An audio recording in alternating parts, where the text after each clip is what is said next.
Vamos lá, pessoal. Pelo sinal da Santa Cruz, livrai-nos Deus, nosso Senhor, dos nossos inimigos, em nome do Pai, do Filho e do Espírito Santo. Amém. Que o Espírito Santo venha em nosso auxílio, iluminando as duas trevas com as quais nós nascemos, a treva da ignorância e do pecado. Que nos dê entendimento, sabedoria, profundidade, ciência, para meditarmos nos mistérios dos arcanos divinos. Convidemos o Espírito Santo. Vinde, Espírito Santo, e enchei os corações dos vossos fiéis, e acendei neles o fogo do vosso amor. Enviai o vosso Espírito, e tudo será criado, e renovareis a face da terra. Oremos. Ó Deus, que instruístes os corações dos vossos fiéis com a luz do Espírito Santo, fazei que apreciemos retamente todas as coisas, segundo o mesmo Espírito, e gozemos sempre da sua consolação. Por Cristo Senhor nosso. Amém. Espírito Santo, inspirai-me, amor de Deus, consumi-me, ao reto caminho conduzi-me. Maria, minha mãe, olhai por mim, junto com Jesus abençoai-me, da peste, do erro, do vício, do pecado, da mentira, livrai-me. Em nome do Pai, do Filho e do Espírito Santo. Amém. Boa noite. Salve Maria. Hoje vai ser um dia muito bacana, muito interessante. Pela data que foi dia 8, tivemos a festa da Imaculada Conceição de Nossa Senhora. E amanhã, dia 12 de dezembro, é festa de Nossa Senhora de Guadalupe. E Guadalupe, todo mundo já ouviu falar alguma coisa por cima, já viu a imagem, só que existem coisas espetaculares ali no contexto, no que estava acontecendo, no que aconteceu, no que ia acontecer depois. Tanto que tentar girar a aula em cima de 3 pontos, né? A maternidade divina de Nossa Senhora, que entra a Imaculada Conceição dela, dia 8, que ela é mãe de Deus. O segundo ponto da aula, a revolta, que entre a revolta, a gente vai entender o que é revolta, e especialmente a revolta protestante que estava acontecendo no momento, e aí acontece a aparição de Nossa Senhora de Guadalupe no México. E aí ela arrebenta várias heresias ao mesmo tempo ali, tanto de falsas doutrinas, de falsas religiões, como de falsos cultos, né? E de divisões, né? Como o protestantismo e outras coisas que estavam acontecendo na época. E aí o que acontece no meio desses 3 pontos aí? Particularmente, a imagem de Nossa Senhora de Guadalupe, que aconteceu em Guadalupe, foi um dos primeiros pontos que eu tive contato da fé da igreja. Eu não era nada com nada na época, e eu vi sem querer, e eu já fiquei impactado com aquilo. Foi um negócio absurdo. E eu me aprofundei até na época, né? Só que agora, montando a aula, me aprofundei muito mais, e quanto mais você vai entendendo detalhe de cada coisa ali, mais absurdo fica o mistério da providência divina agindo ali no meio do que aconteceu, né? Tá certo? Então, 3 pontos, né? Maternidade de Nossa Senhora, maternidade divina, Nossa Senhora é mãe de Deus. Segundo ponto, a revolta. Desde a revolta angélica, que é a revolta dos demônios, né? Até a revolta dos homens, que continua isso. E essa revolta contra a ordem, contra a hierarquia, contra a verdade, contra aquilo que Deus organizou, né? E o terceiro ponto, que é a aparição de Nossa Senhora de Guadalupe. Por isso que até o tema da aula, o nome da aula é a Contra-Revolução de Guadalupe. Porque Nossa Senhora é a maior contra-revolucionária que tem. Porque o maior de todos os revolucionários é Satanás. O maior de todos os revolucionários é o demônio. O não serve, né? O não servirei. Por isso que desde o Gênesis 3,15, Nossa Senhora é colocada como aquela que esmaga a cabeça da serpente. Então Deus coloca uma inimizade, a única, né, que ele estabelece na Sagrada Escritura, entre Nossa Senhora e o demônio. Então a inimizade contra o demônio, contra o pecado, contra o mundo automaticamente. Então ela é a maior inimiga disso daí. Então ela é a maior contra-revolucionária. Ou seja, para ela trazer as coisas de volta para a ordem, trazer as coisas de volta para Deus. Tá certo? Todo mundo já ouviu falar alguma coisa por cima do título da Imaculada Conceição, né?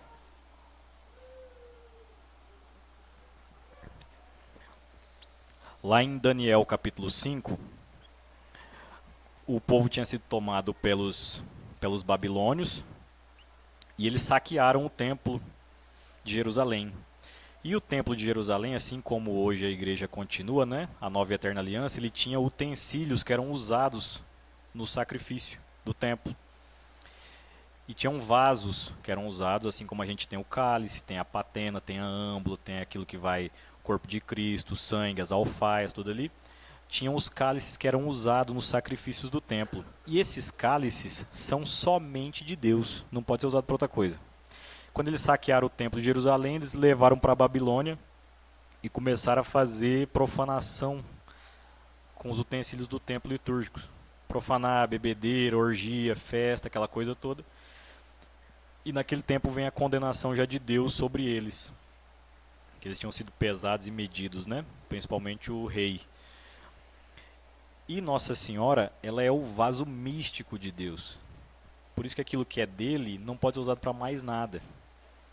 Então, ela não poderia ter a mínima mancha, porque é receber ele, como ela é o tabernáculo da eterna glória. Lá em 1 João 5 fala que Deus habita em luz inacessível. O pecado é uma mancha. Ele poderia habitar dentro de Nossa Senhora? Não, porque ia ter mancha. Ela é o tabernáculo da eterna glória. Ela é a moradia consagrada a Deus. Aquele que nem os céus podem conter, ela conteve no ventre. Então, ela é o tabernáculo da eterna glória, a moradia consagrada a Deus. Ela é a mãe da divina graça, porque Cristo é a divina graça. Ela é a mãe dele. Então, aquilo que ele tem por natureza, Nossa Senhora tem pela graça, por ser mãe dele. Certo? Tem até a ladainha de Nossa Senhora, a sequência dos títulos que ela vai tendo, né? Mãe de misericórdia, mãe da divina graça, mãe da esperança, mãe da justiça. São os títulos de Cristo. E ela, por ser mãe dele, pela graça, ela participa na natureza dele, como a mais íntima de todas as criaturas, né? Mãe do Pai não, filha do Pai, mãe do Filho, esposa mística do Espírito Santo. Então, naquele momento, o Eterno, o Logos Divino, o Eterno entra no tempo, que o Verbo se faz carne, né?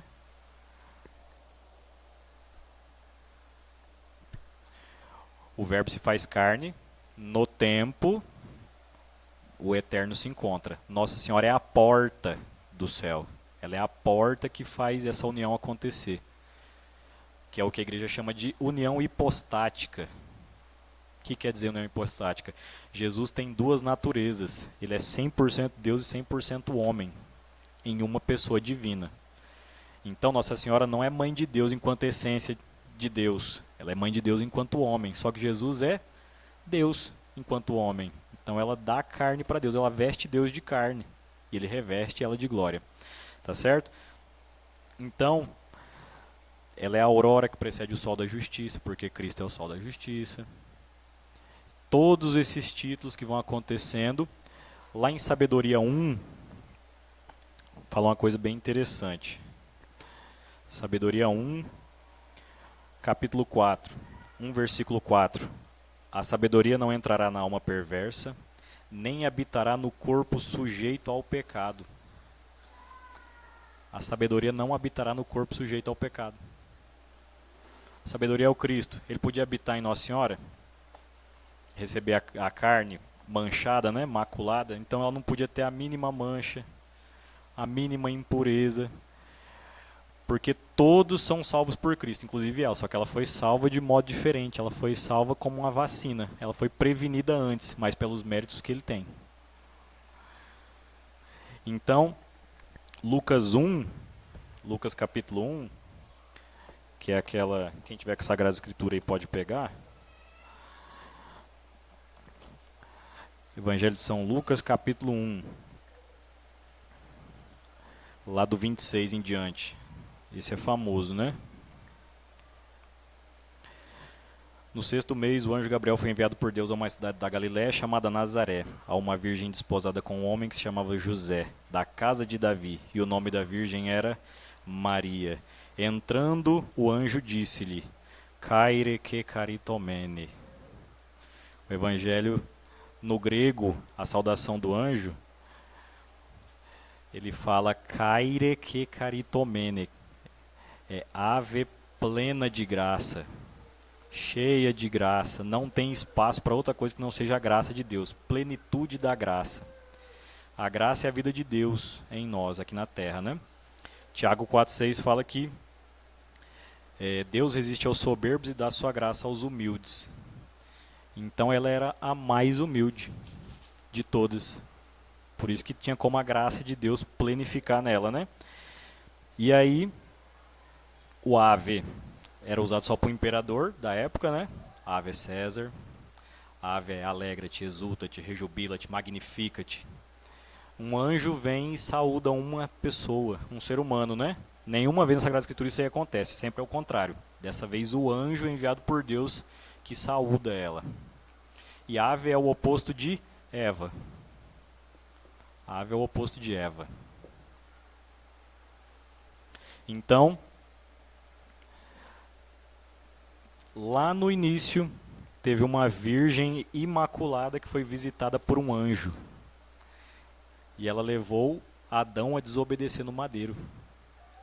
Era Eva, virgem imaculada, e foi visitada por um anjo, pelo demônio, Satanás. E levou Adão a desobedecer no madeiro, né? Na árvore. E a nova Eva, virgem imaculada, leva o novo Adão a obedecer no madeiro, na árvore da cruz, né? Então, tanto que São Policarpo de Esmirna, Santo Irineu de Lyon, os discípulos de São João já falavam, né? Que ela é a nova Eva, ela é a mãe da nova criação, porque Cristo é o novo Adão, né? Então, por isso que ela é o paraíso terrestre da Santíssima Trindade, né? Então, ela é a terra 3 vezes virgem de Jerusalém, que Deus se mistura. É uma coisa muito interessante, não sei se vocês já viram alguma coisa sobre os milagres eucarísticos. Tem alguns dos milagres eucarísticos que eles fazem estudo genético de cromossomo, e no sangue só encontra 23 cromossomos. Tem que ter 46, né? 23 do pai e 23 da mãe, né? Nos milagres eucarísticos só encontra 23. Só de Nossa Senhora. A outra parte é o Espírito Santo, que completa. Então, Nossa Senhora é a que mais participa no mistério da encarnação, da redenção e eucarístico. Quando a gente comunga, está comendo a carne de Cristo, quem deu a carne dele foi ela. O sangue dele é o sangue dela. Certo? Então, continua lá.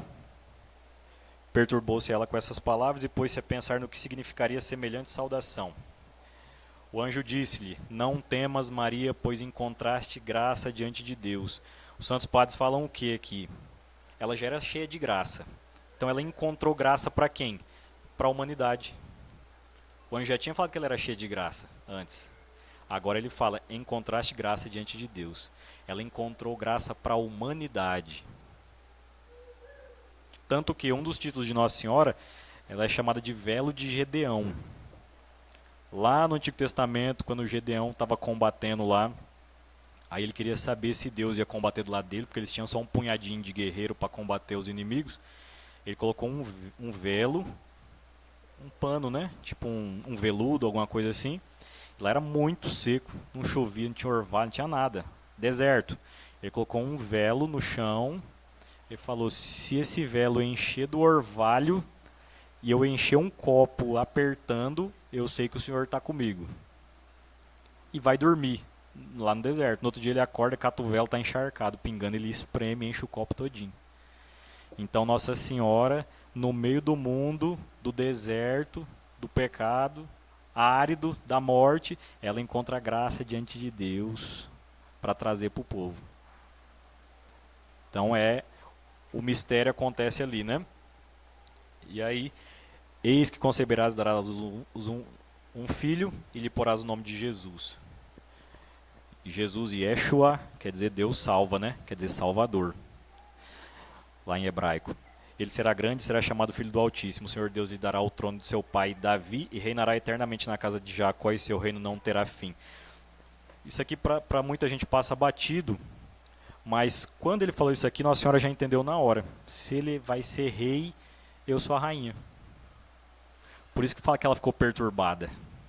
Que da onde, né? Porque na monarquia de Israel, quem reinava com o rei era a mãe, não era a esposa. Tanto que chamava Gebirá. Desde lá de Salomão, ele coloca um trono do seu lado à sua direita, faz uma profunda reverência à sua mãe e ela reina com ele. É a rainha mãe que reina com o rei. E as pessoas vão, antes de falar com o rei, passam pela rainha, para ela interceder por eles junto do rei. Então, quando Jesus falou que ele recebeu o trono de Davi, ela já entendeu. Meu Deus, ele é Deus e é rei e eu vou ter que ser a rainha. Por isso que ela ficou, como que se fala aqui? Ela ficou, dará o trono de seu pai Davi, reinará eternamente de Jacó e o seu reino não terá fim. Maria perguntou ao anjo como se fará isso, pois não conheço o homem. Respondeu-lhe o anjo, o Espírito Santo descerá sobre ti, a força do Altíssimo te envolverá com a sua sombra. Por isso o ente santo que nascer de ti será chamado Filho de Deus. Nesse momento aqui o anjo fala o quê? É outra palavra que a gente não é muito acostumado. Ele fala, a Shekinah descerá sobre você. A Shekinah era o Espírito de Deus que descia sobre a Arca da Aliança. É outro título que ela vai ter por causa de Cristo. A Arca da Aliança, né? Todo mundo sabe, né? As tábuas da lei, o cajado de Arão e o maná. Ou seja, e ela agora ia ser a Arca da Nova Aliança, ia carregar a lei em carne e osso, o sumo sacerdote eterno, o pão vivo descido do céu. Então aquilo que era prefigurado agora vai ter a plenitude nela, né? Então você vê, olha os títulos que a gente já viu de Nossa Senhora só aqui em Lucas 1. Ela é a nova Eva, ela é a Gebirá, a rainha da monarquia, junto com ele que é o seu filho, e ela é a Arca da Nova Aliança. Também Isabel, tua parenta, conceberá um filho, porque a Deus nenhuma coisa é impossível. E aí o que Nossa Senhora fala? Eis aqui a escrava do Senhor, faça-se em mim segundo a vossa palavra. Lá em Tiago 1,22, São Tiago fala o quê? Sede cumpridores da palavra e não apenas ouvintes. Nossa Senhora está fazendo o que aqui? Faça-se em mim a tua palavra. Ela está cumprindo a palavra, tanto que ela é mãe da palavra. Ela é mãe do verbo de Deus. Aí ela ensina a andar aquele que é o caminho, a falar aquele que é a verdade e gera aquele que é a vida. Só isso. Tá certo? Então uma coisa muito interessante que a gente costuma chamar Cristo de verbo de Deus, né? Se eu ofendo a Deus e eu peço desculpas, é o meu verbo humano de ação, né? Meu verbo humano é limitado, é pequeno, é falho. Então, para suprir uma ofensa infinita, tem que ser outro verbo infinito. Então, por isso que o sacrifício do Cristo, que é o verbo eterno de Deus. E a missa perpetua isso, que entrega ao Pai. Então é o verbo reparando o infinito, né? É diferente do meu verbo, que é limitado. Certo? E aí, olha que coisa interessante.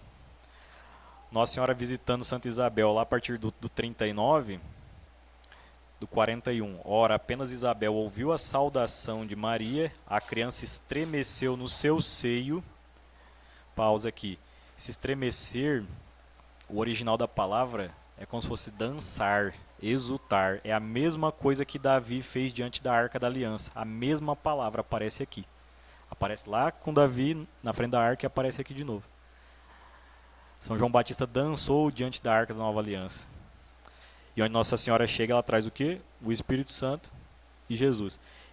E Isabel ficou cheia do Espírito Santo e exclamou em alta voz. O Espírito Santo falou sobre ela, exclamando em alta voz: Bendita és tu entre as mulheres e bendito é o fruto do teu ventre. O que Jesus fala lá no Evangelho? Pelos frutos conhecereis a árvore, né? Ele é o fruto bendito e a árvore que esse fruto vem. Né? O que Santa Isabel fala? Cheia do Espírito Santo, que ela está exclamando: de onde me vem esta honra de vir a minha mãe do meu Senhor? Acabou, aqui já está resolvido. Nossa Senhora é mãe de Deus. Porque os judeus não falavam Yahvé, o tetragrama, né? Eles não falavam. Eles levavam tão a sério a santidade do nome de Deus, que é a essência de Deus, que eles nem pronunciavam o nome. Não é igual hoje com zombaria, com Porta dos Fundos, com não sei o que lá, e marcha gay, e não sei o que, e Jesus LGBT e aquela coisa toda. Eles não falavam nem o nome com respeito e honra, né? E é por isso que ela fala: de onde me vem a minha honra de vir a minha mãe do meu Senhor, Kyrios. Senhor, só tem um Senhor, um senhorio. De onde me vem a honra de vir a minha mãe de Deus?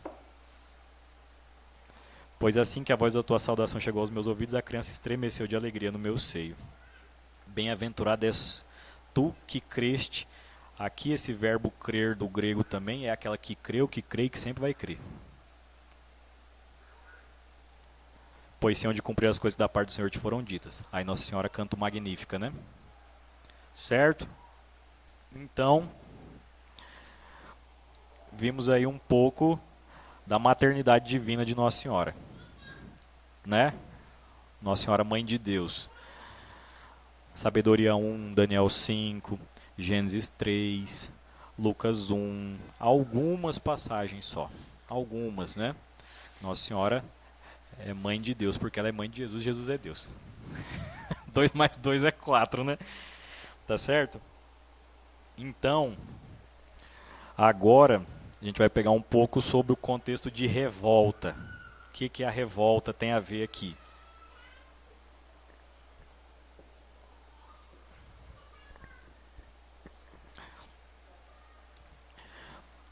Revolta. Deus é rei de todas as coisas. Como no Tratado de São Luís Maria de Montfort, a gente está fazendo nos sábados, né, da consagração de Nossa Senhora, São Luís fala lá que Deus ele é rei de todas as coisas de 3 modos, né? Ele é rei por natureza, por constrangimento e por liberdade também. Por natureza ele é rei de todas as coisas. Tudo é dele, por ele, para ele, quem fez tudo foi ele. Por natureza ele é rei de tudo. Por constrangimento ele é rei dos demônios. Mesmo eles não querendo, ele continua sendo. E também os ímpios, né? Aqueles que não aceitam o seu reinado. E por liberdade, aqueles que aceitam e ficam com ele. Então ele é rei de 3 modos e de todo jeito, né? A diferença é que o mais perfeito é com a liberdade da vontade, né? E com a liberdade só quem tem alma eterna, os homens e os anjos, né? Inteligência e vontade, liberdade, as potências da alma, né? E por isso, mesmo ele sendo o rei de toda a criação, 1/3 dos anjos, 1/3 parte dos anjos disse: não queremos que ele reine sobre nós. Não servem, né? Não servirei, não aceito. Eles não querem a realeza de Cristo, não querem o governo de Cristo. E por isso os anjos fazem o quê? Revolução. Não aceito a ordem natural das coisas, não aceita a hierarquia das coisas, não aceita a verdade, não aceita a realidade. Eu quero impor a minha ideologia, minha fantasia, minha vontade, goela abaixo das coisas. Pela revolta, né? E aí a revolução nada mais é do que um protesto contra Deus. Revolução é isso. Aí as revoluções políticas vão ser consequência disso, revolução ideológica, revolução social, vão ser sequências disso daí. O que a gente tenta fazer é uma contra-revolução. Você vê o erro e você fala, não, tem que reordenar para a verdade, reordenar para a ordem, né? Então a revolução é um protesto contra Deus, negar a ordem, negar a realidade, negar a hierarquia das coisas, negar a lei natural, os 10 mandamentos, né? Tanto que lá em Atos 9, tem uma coisa interessante que passa batido muitas vezes. Quando São Paulo está indo para Damasco, e ele vê a luz e cai do cavalo, e aí Jesus fala para ele: Saulo, Saulo, por que me persegues? Aí ele fala: quem é, Senhor? Eu sou Jesus a quem tu persegues. E ele estava perseguindo a igreja, o corpo de Cristo, né? E aí, na sequência, Jesus fala para ele: duro te é recalcitrar contra o aguilhão. Já viram essa parte lá? Duro te é recalcitrar contra o aguilhão. E você fala: que é recalcitrar contra o aguilhão? E aí depois de muito tempo eu fui descobrir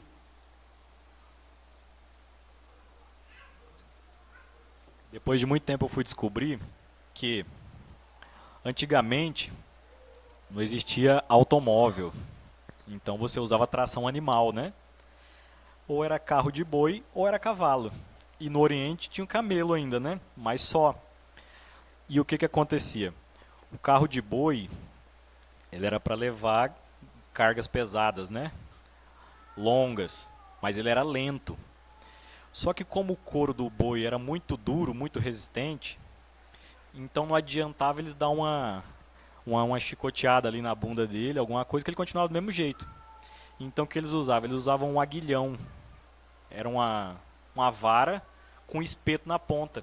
E eles cutucavam atrás da orelha do boi, que era o lugar mais mole que ele tinha, que incomodava. A hora que incomodava, ele acelerava. Era um espeto atrás da orelha. O que que acontece? Quando o boi não gostava e ele ia querer tirar, ele recalcitrava contra o aguilhão, ele se machucava mais ainda. O que Jesus está falando para São Paulo? Quanto mais você quiser lutar contra a realidade, a verdade das coisas, mais você vai se machucar. E é o que o povo faz hoje em dia sem parar, que é lutar contra a realidade. Aí quer tomar remédio, quer tomar hormônio, quer fazer cirurgia, quer cortar isso, cortar aquilo, passar lei e fazer aquilo outro, coisa e tal. Está lutando contra a realidade. Sempre vai perder. Sempre vai perder. E quanto mais quiser lutar contra, mais vai se machucar. Vai recalcitrar contra o aguilhão. Igual o boi fazia. Lá, que Jesus fala para São Paulo, né? Então, o inferno, ele é a revolução levada até as últimas consequências. Eu tô certo, Deus está errado, quando que Deus vai se converter? O inferno é isso. Eu sei mais que Deus. A soberba, né? É o Eclesiástico 10:14. A raiz de todo pecado é a soberba. E no 10:15 fala que a raiz da soberba é a negação de Deus. Por isso que Santo Tomás fala que o pecado é se virar contra Deus e se voltar para as criaturas. Você vai contra a ordem, contra o bem, contra aquilo que é para ele, e você se volta ou para você ou para outra coisa. E aí você, pecar é errar o alvo, né? Pecado é errar o alvo. Então é um ato que vai contra a verdade, a razão, a reta consciência, contra a lei natural, verdade lógica. Então, lá no inferno eu estou certo, Deus está errado. Quando que Deus vai se converter? Então é Deus que se converte a mim, eu sou Deus.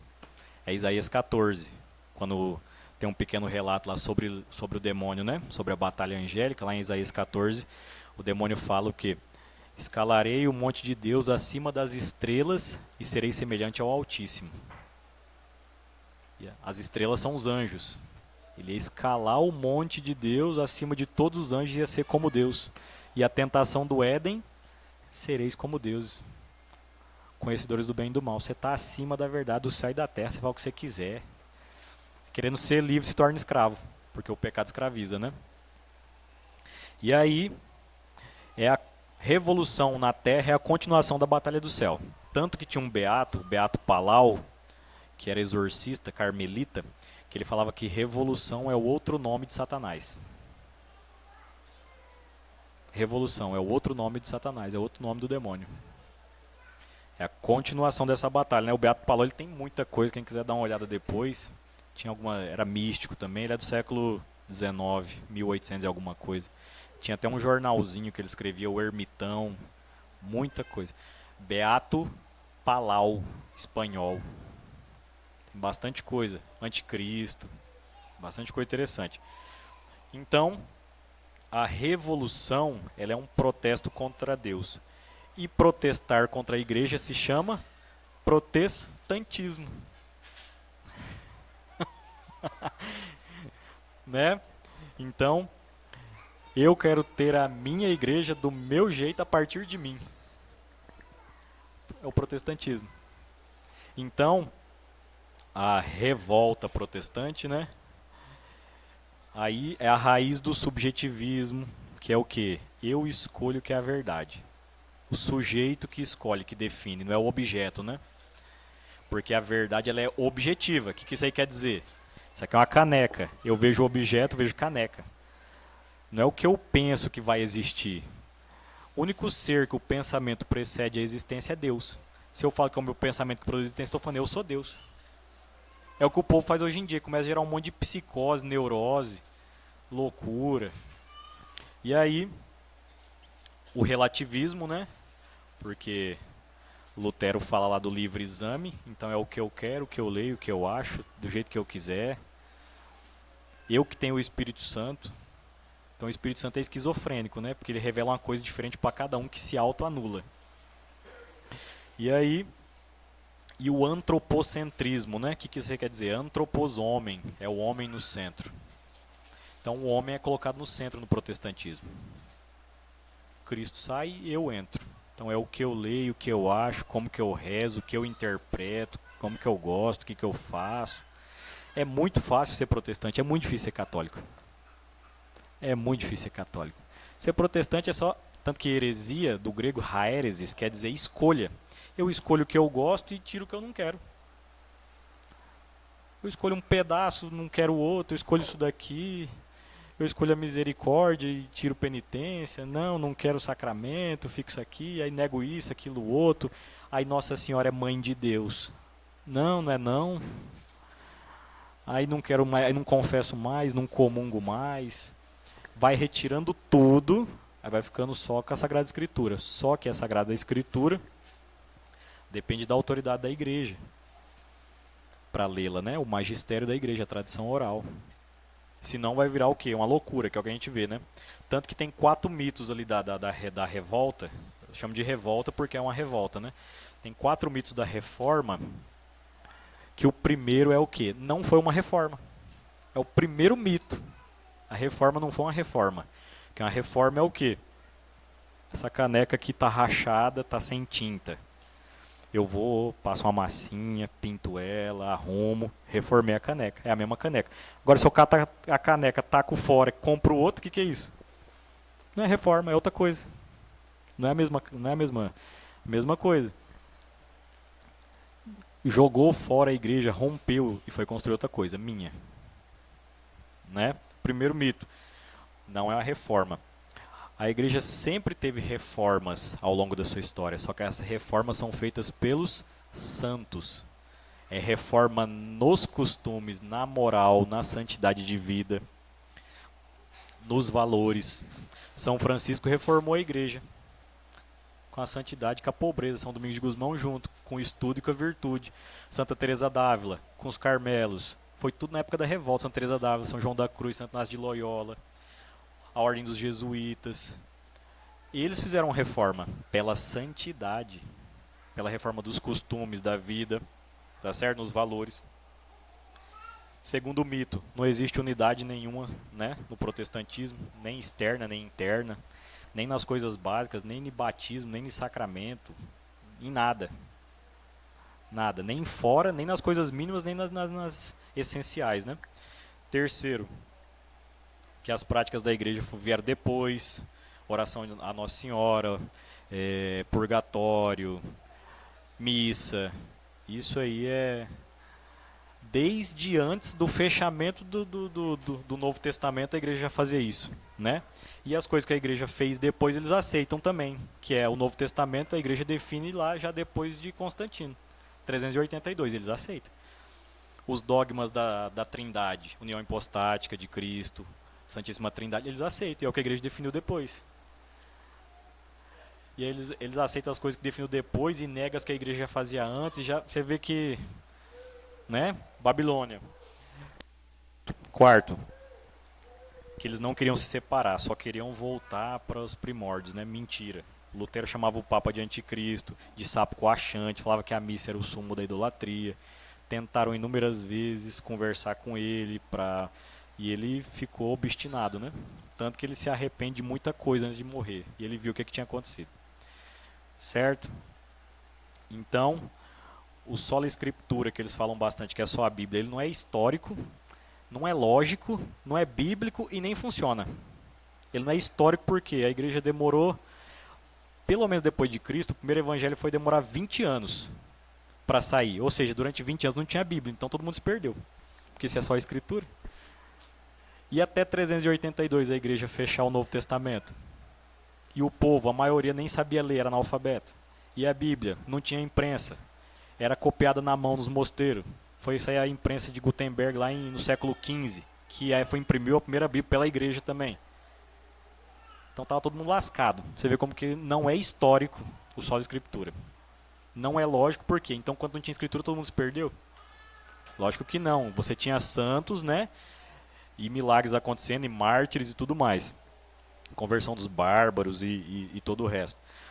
Ela não é bíblico. A própria Bíblia fala, 2 Pedro 1,20, antes de tudo, saber que nenhuma profecia das Escrituras é de interpretação pessoal.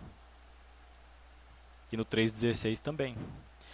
E ela não funciona porque todo mundo pega a mesma Bíblia e cada um inventa uma coisa diferente. Então você vê, quando fala que a única autoridade é a Bíblia não se lê sozinha. Quem lê ela é uma pessoa. Então a autoridade é a pessoa, não é a Bíblia. Aí rompe com o Papa, mas eu sou o Papa da minha própria igreja. Entendeu? Não tá certo? Então, a verdade ela é una, ela é imutável, ela é estável, ela é universal, ela é boa, bela, hierárquica. Isso aí não tem, que a gente está vendo até hoje, né? Mais de 30 mil aí e não para. E aí, eu dei essa volta para a gente chegar em Nossa Senhora de Guadalupe, porque tem tudo a ver com isso, a aparição de Nossa Senhora de Guadalupe. Primeiro, a maternidade divina, que ela é mãe de Deus. E segundo, a revolta. E principalmente a revolta protestante. Por quê? Quando o protestantismo explode em 1517, apoiado pelos reis alemães, tudo mais que queriam domínio sobre o Estado e tudo mais, ali na Europa, cerca de 5 milhões de pessoas deixam a igreja. O que estava acontecendo no momento. Cerca de 5 milhões de pessoas deixam a igreja. Ali na Europa. Com a revolta protestante. E aí eles já começam a se rachar entre eles mesmos lá, né? Calvino já viram uma coisa, Zwingli outra. Aí Henrique VIII já queria casar com a irmã da mulher dele e abandonar a mulher dele, já fundou a própria dele para ele poder fazer o que ele queria. E eles já se racham ali no começo, só que diabolos, né? Tem uma coisa interessante, que símbolo, no grego, símbolo é a simbiose de duas partes. Ele quer dizer uma união de coisas, né? É um símbolo. O diabo é diabolos, ele divide o símbolo. Então ele divide o homem de Deus. E aí divide a igreja de Cristo. A divisão, né? Tanto que o próprio Jesus fala, né? Todo reino dividido contra si mesmo, por si mesmo será destruído. Tem como, né? Então, isso estava acontecendo na Europa. Um caos. Cerca de 5 milhões de pessoas apostataram, né? Abandonaram a igreja com o risco de condenação eterna, sem ter plenitude da fé, sem ter sacramentos, um monte de coisa. Aí você rasga o tecido social que a fé trazia, de propriedade, de mandamentos, de família, de hierarquia, as monarquias, a ordem civil se ordenava a ordem espiritual para o bem das almas, era voltado para as virtudes. Então você rasga com tudo isso daí, começa cada um fazer o que quer, e aí o poder econômico vai tomando conta, né? Aí a humanidade vai tomando conta e vai virando aquele caos. Aí agora, nós vamos entrar aqui no algumas coisas do... Ligou? Sobre Nossa Senhora de Guadalupe. Oi? Não, tá aberto. Tá aberto.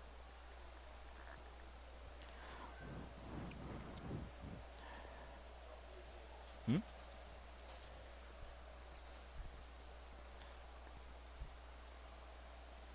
Alguma dúvida até aí? Tranquilo? Nada, enquanto tá ligando ali o data show.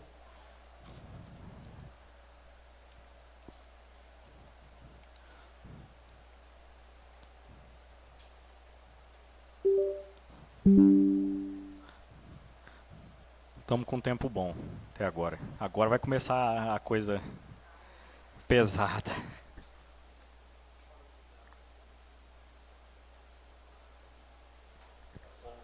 Vou apagar aqui.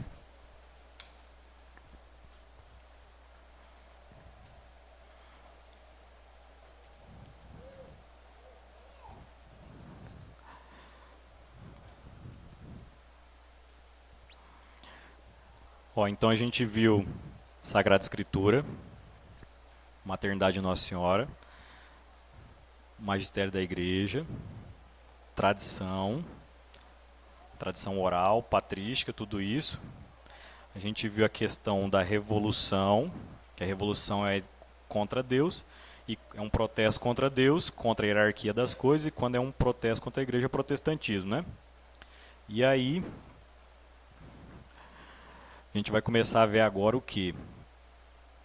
1517 estoura, Revolução Francesa. Aí vamos ver agora umas profecias. Estão conseguindo ver bem?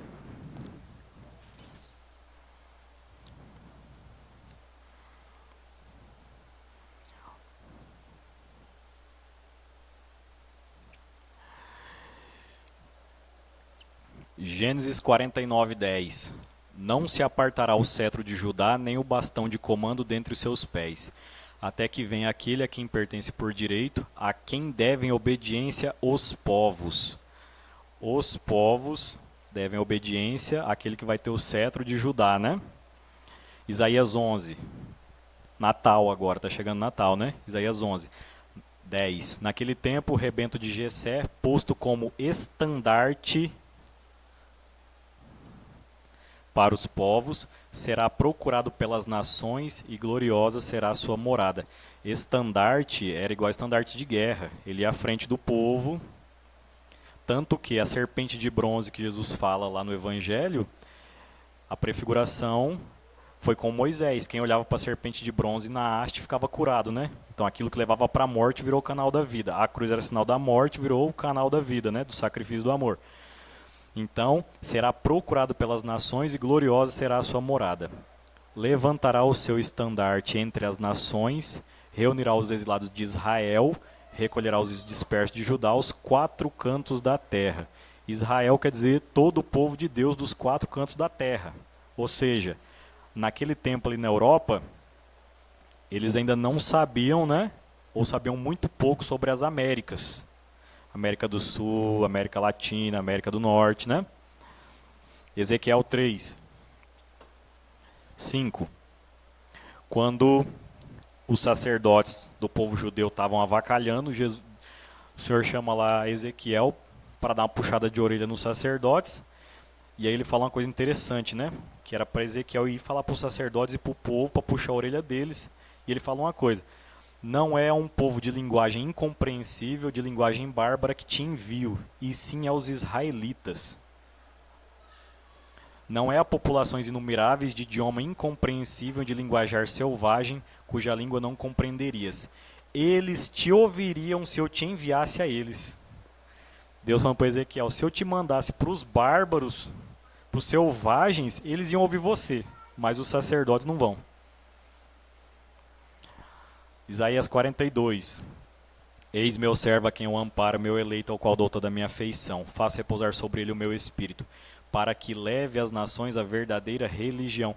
Jesus não tinha vindo ainda, era a profecia de Cristo que viria.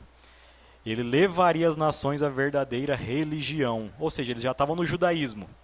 Ele estava prometendo que viria a verdadeira religião, a plenitude do judaísmo, a nova e eterna aliança. Anunciará com toda franqueza a verdadeira religião, não desanimará nem desfalecerá, até que tenha estabelecido a verdadeira religião sobre a terra, e até que as ilhas desejem os seus ensinamentos. Eu te formei e designei para ser a aliança com os povos e a luz das nações. Só Cristo religa, só Ele faz religião. Porque para pagar infinitamente tinha que ser Deus, para pagar pelos homens tinha que ser homem. Deus faz homem para ligar os homens a Deus, só Ele religa, só existe uma religião, não pode ter duas.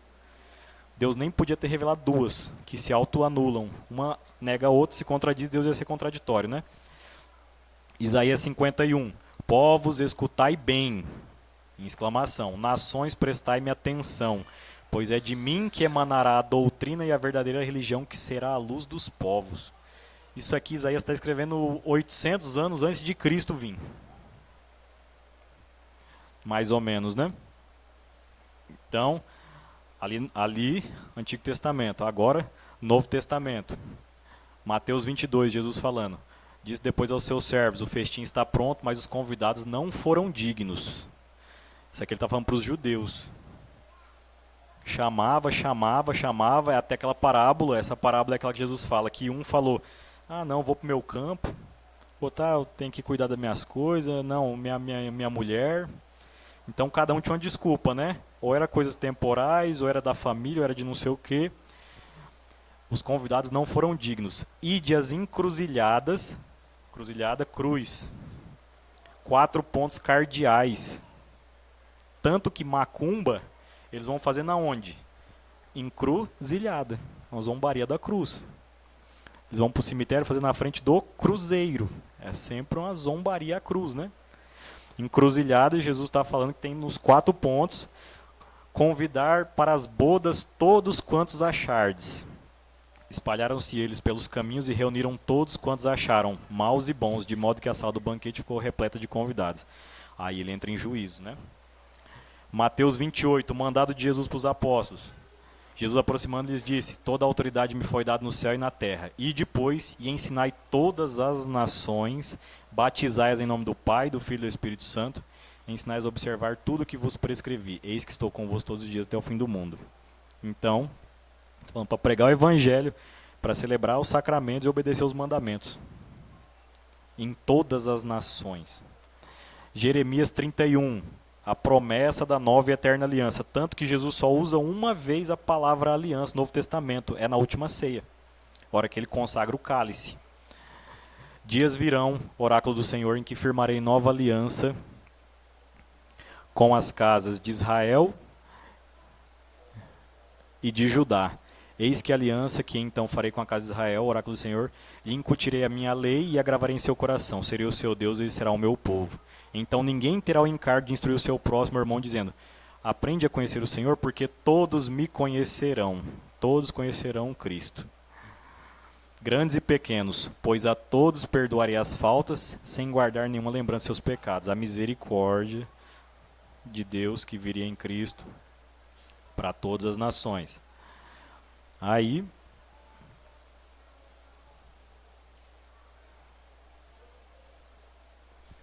Romanos 1:5, São Paulo, falando o quê? Do qual temos recebido a graça e o apostolado a fim de levar em seu nome todas as nações pagãs à obediência da fé. São Paulo tinha permissão de levar todas as nações pagãs à obediência da fé. Não era ecumênico, nem um pouco. O falso ecumenismo. Nem um pouco. Era para levar todos os pagãos à obediência da fé. Romanos 3:23. Com efeito, todos pecaram e todos estão privados da glória de Deus. Todos é todos. Aí você pega hoje em dia, você escuta ouvir falar às vezes na homilia da missa em algum lugar, alguns bispos ou sacerdotes se gabando de que nunca batizaram um índio. Isso é o ápice do absurdo, da desobediência daquilo que o Cristo manda fazer, daquilo que São Paulo faz, daquilo que a igreja sempre ensinou. Se gabando. Você já ouviu falar, né? Hoje em dia está em alta, Pachamama, Gaia, Mãe Terra, povos originários. Vocês vão entender onde que a gente vai chegar daqui a pouco. Então, todos em Adão carregam a mancha do pecado original. Todos estão privados da glória de Deus. Por isso que Nossa Senhora foi prevenida de modo diferente. Como se ela fosse vacinada, mas ela também estava aqui, né? Mas ela foi prevenida antes. Atos 17. Atos 26. Atos Apóstolos, capítulo 26. Olha o que Jesus fala para São Paulo. Isso aí, São Paulo está preso, e Jesus fala isso aí para ele.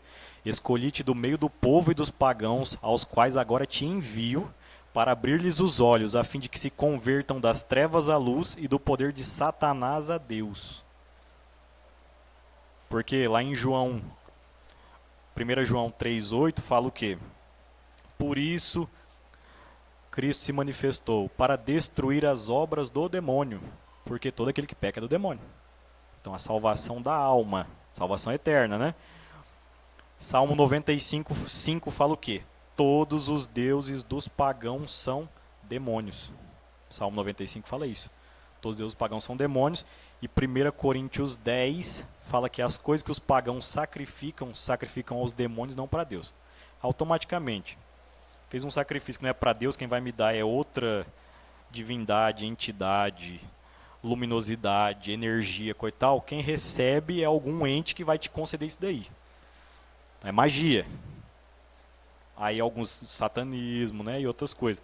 Aí você tem, até falei na aula passada, magia branca, que é teoricamente para conseguir coisas boas. Uma cura de uma doença, um emprego, melhorar a família. Só que você pede para algo, para alguém que não é Deus.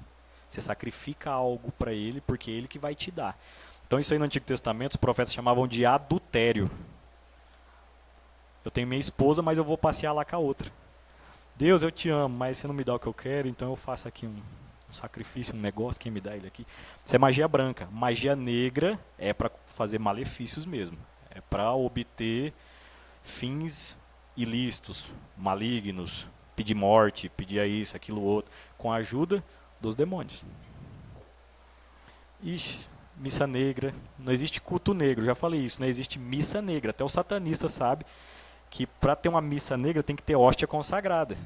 Eles roubam hóstia na missa para fazer ritual de missa negra. Não existe culto negro, coisa do tipo, não. E daí tem dos mais escabrosos possível, né? Mas isso aí é conteúdo para outra aula. Mostrei todas essas profecias aí, algumas, né? Algumas, que tem muito mais. Mostrando o quê? Que Deus ia levar a salvação para todos os povos, para os 4 cantos da terra. E aí, você tinha, em 1517, a revolta contra a igreja, 5 milhões de pessoas saindo fora da igreja. Enquanto isso, onde hoje é o México, aí nós vamos entrar propriamente, Nossa Senhora de Guadalupe. Os astecas, eles eram um povo guerreiro, e eles meio que prestavam serviço de mercenário, coisa do tipo, para outros povos indígenas. Quando que você começa a quebrar essa falácia dos povos originários aí, que os índios estavam com a natureza, eles não tinham malícia nem pecado. A conversa deles é essa, entendeu? Eles chamavam a selva de inferno verde. Eles chamavam a selva. Você sai para a selva, parece um besouro do tamanho de uma pomba, pica e te mata. A onça vem e te come, a cobra te come no rio. Você pega uma doença, então, e aí, entre os índios, tribos guerreavam e escravizavam outras tribos. E pegavam essa outra tribo como escravos. Ou escravos para trabalhar, ou para fazer sacrifício humano, ou escravo sexual, tudo quanto é coisa do tipo. Entre os índios. E também na África os negros faziam com outras tribos de negros. Então a escravidão, porque montam uma narrativa hoje aí, enviesada, né, de militância, mas se você for voltar a essa questão que eles falam de reparação histórica, vamos ter que voltar lá para a Babilônia, lá, porque no paganismo existem 2 civilizações, né? Santo Agostinho fala na Cidade de Deus, e ele fala que a cidade dos homens é a cidade de Deus. A cidade dos homens é o amor de si mesmo até a exclusão de Deus. A cidade de Deus é o amor a Deus até o abandono de mim mesmo. Então essas 2 cidades vão crescendo paralelo. O fim da cidade dos homens é o quê? O meu prazer, eu sou o fim último e o meu gozo. Tanto que entre os pagãos antigos o que mais tinha era o quê? Guerra e promiscuidade. Porque já é para eu ter poder e para eu ter prazer. Então o fim último era esse. E é no meu prazer. E na cidade de Deus é o amor a Deus, no sacrifício de mim mesmo. É o oposto, né? Tanto que vamos ter aula ano que vem de Sagrada Escritura, Caim e Abel, o que significa aquilo ali. Então, os astecas, eles eram meio que, prestavam algum serviço e tudo mais, para uma civilização que chamava Teuteca. Parece coisa do Chapolin, né? Os karatecas. E eles prestavam serviço para esses teutecas, e esses teutecas eram bem desenvolvidos. Tecnologia, em agricultura, em engenharia, tudo mais. E os astecas perceberam que na guerra eles eram muito melhor que os outros. Mas falaram, por que a gente vai ficar servindo se a gente pode ser senhor? e eles deram o golpe nos teutecas, tomaram de conta, e eles tomaram o território, desenvolvimento tecnológico, a agricultura, a engenharia. E os astecas, eles escravizavam as outras tribos indígenas da região do México todo para fazer principalmente ritual e sacrifício humano. Era isso que os astecas faziam. Principalmente. Eles venciam outros povos e pegavam lá, não era nem tanto espólio de guerra, riqueza e outras coisas. Eles pegavam as pessoas para levar preso e fazer sacrifício humano. Geralmente no sacrifício eles usavam o quê? Soldados de batalha, mulheres virgens, até os pagãos tinham noção que se eles iam sacrificar para Deus, tinha que ser uma coisa boa, não podia sacrificar qualquer coisa, né? Então tinha que ser alguém virtuoso, valente, ou uma virgem, ou também crianças eles sacrificavam. Olha que povo originário maravilhoso. Povos originários. Então você vê, isso aí, eles tinham, até estão encontrando vários hoje em dia, muros de 4,70 m de quadrado, que era feito de crânio humano, de quem eles sacrificavam. E aí, quando os espanhóis chegam ali, 1519, na Méxica, era chamada de Méxica, a península ali. Os espanhóis, quando viram o templo, o Tenochtitlan, vocês vão ver os nomes agora. Eles tinham paredes de crânios de sacrifício. Os espanhóis chegaram mais ou menos a estimar de 140 mil a 200 mil crânios ali. E aí,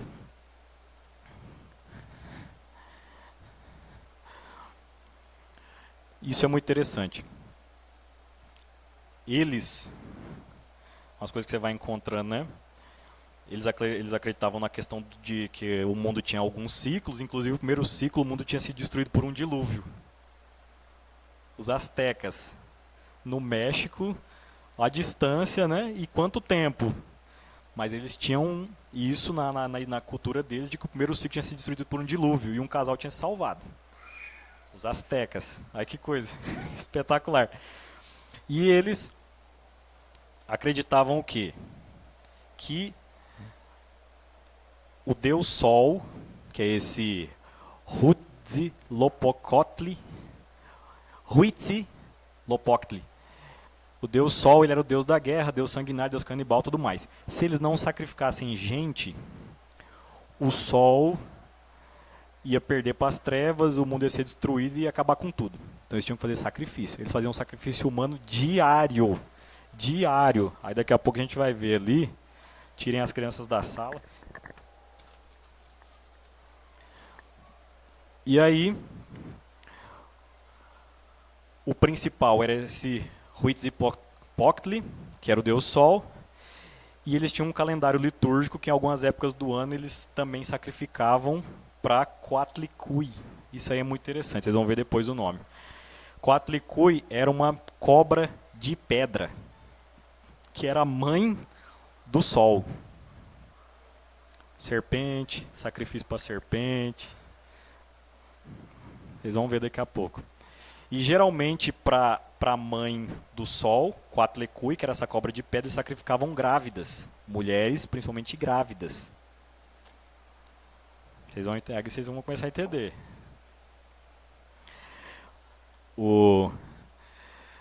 Isso aí é uma figura de como que era o Tenochtitlan, que era a maior cidade, era uma cidade de 250 mil habitantes, era maior que Dourados, naquela época. E eles construíram esse templo aqui, que era o templo principal da cidade, em 1487. Aproximadamente em 4 dias de festa, eles sacrificaram 80 mil pessoas. Em 4 dias, 1487. Em 4 dias sacrificaram mais ou menos 80 mil pessoas ali. Pode passar lá. Aí, Começa a tirar as crianças da sala, hein? Ali são imagens reais, das encontradas até hoje em dia, as paredes com os crânios. Ali é o Zompatli, que era o que eles faziam perto do templo, aquilo ali era perto do templo também. E aí a gente vai entender o que eles faziam aqui. Pesado. Pode passar. Fala se não é uma coisa do capeta que eles faziam. Eram 6 sacerdotes pintados de preto, com a cara pintada de preto, com os cabelos bagunçados, só tinha um risco branco na boca. Cada um segurava uma perna, os outros 2 o braço, o outro a cabeça. Um sacerdote chegava com uma faca de pedra e abria a lateral. Abria a lateral, enfiava a mão e arrancava o coração pulsando da pessoa viva. E puxava para fora. E oferecia para o sol. Ou esmagava, alguma coisa do tipo. E eles jogavam, vocês viram aquela escadaria, né? Jogava o corpo rolando lá de cima. Um açougueiro pegava lá embaixo, cortava os pedaços, fazia uma sopa. Vocês vão ver por que Nossa Senhora apareceu lá. Fazia uma sopa, e aí a nobreza e quem tinha pegado e coisa e tal, comiam. E era uma sopa com milho. Era isso aí que era feito. Não, que é isso? Eles sacrificavam gêmeos. Isso aqui no Brasil acontecia também. Se nascia gêmeo, eles consideravam amaldiçoado. Então, aqui no Brasil, algumas tribos enterravam vivo o gêmeo. Vamos voltar para os povos originários, que beleza. Canibalismo, eles faziam, antropofagia. No sopão, faziam sopão. Quando era, geralmente no sopão que eles faziam, era para a realeza e para quem tinha capturado o sacrifício, para a família dele e tal. Quando era muito sacrifício, sobrava muita carne, aí era para todo mundo comer. O capeta sambava lá. Aí chega uma parte muito interessante, estava até esquecendo. Quando eles sacrificavam diante do totem, do ídolo, lá do demônio, de pedra ou do sol, coisa e tal, nos relatos diz que algumas vezes a estátua falava com eles. Ela conversava, eles passavam o sangue na boca dela, ela conversava e pedia mais sangue. Era o demônio. Isso aí a teologia explica como atividade preternatural, né?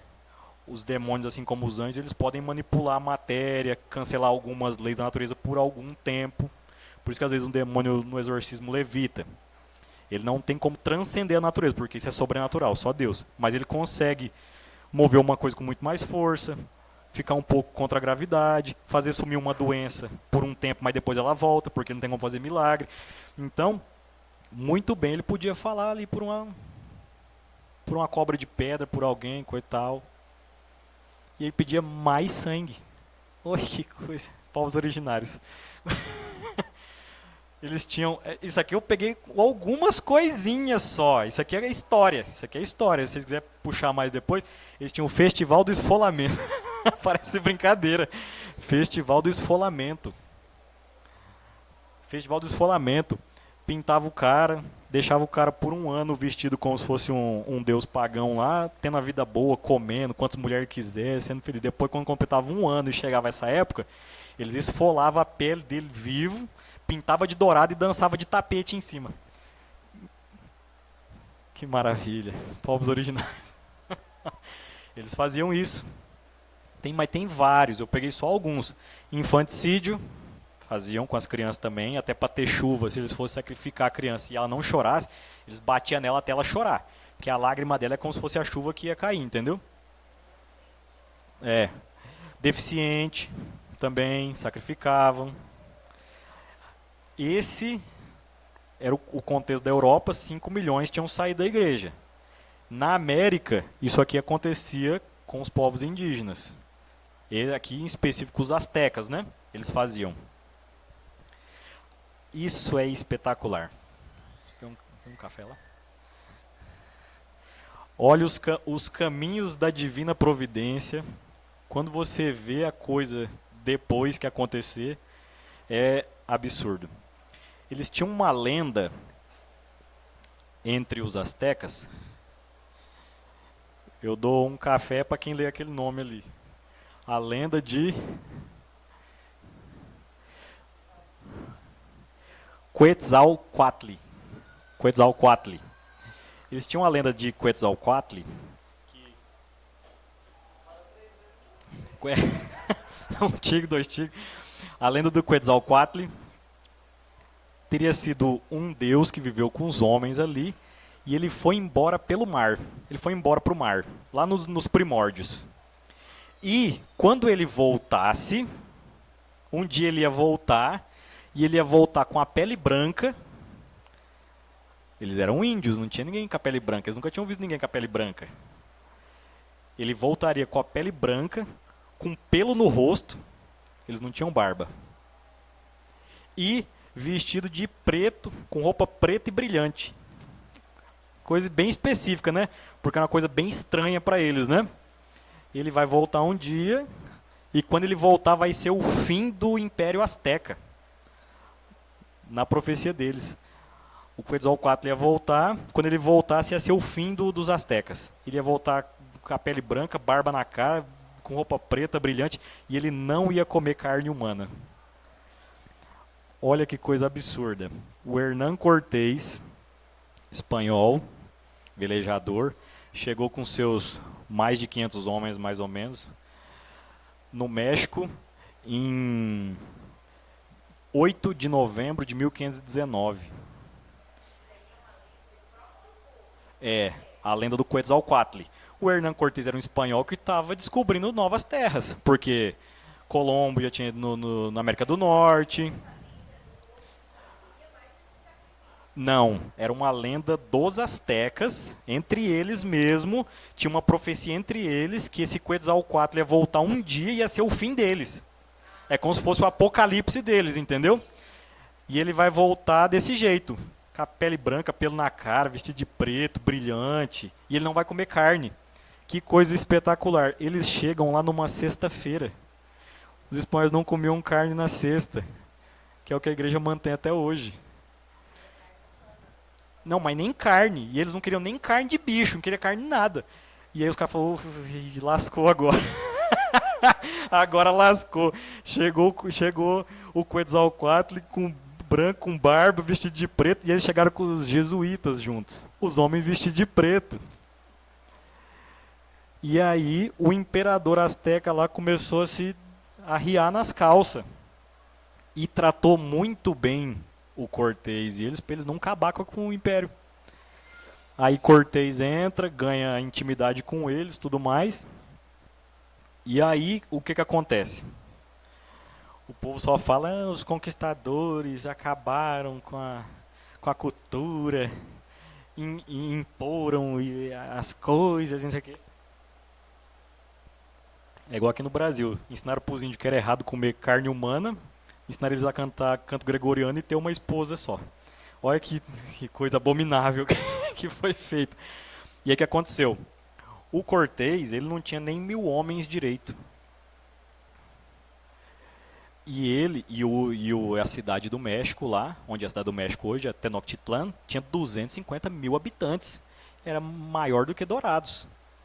O que aconteceu? Os outros índios, as outras tribos que os astecas iam lá, matava, roubava filha, sacrificava, coitado, não aguentava mais os astecas. E quando os espanhóis chegaram, eles falaram, é nossa libertação. Os índios se juntaram com os espanhóis para destruir os astecas. Um exército de 100 mil homens, dos 100 mil, 99 mil era índio, das outras tribos, para acabar com o Império Azteca. Por quê? Por causa do sacrifício humano, roubava as filhas deles, espólio de guerra, aquela coisa toda, né? Então, em 1521, os astecas são derrotados e eles tomam a cidade lá de Tenochtitlan.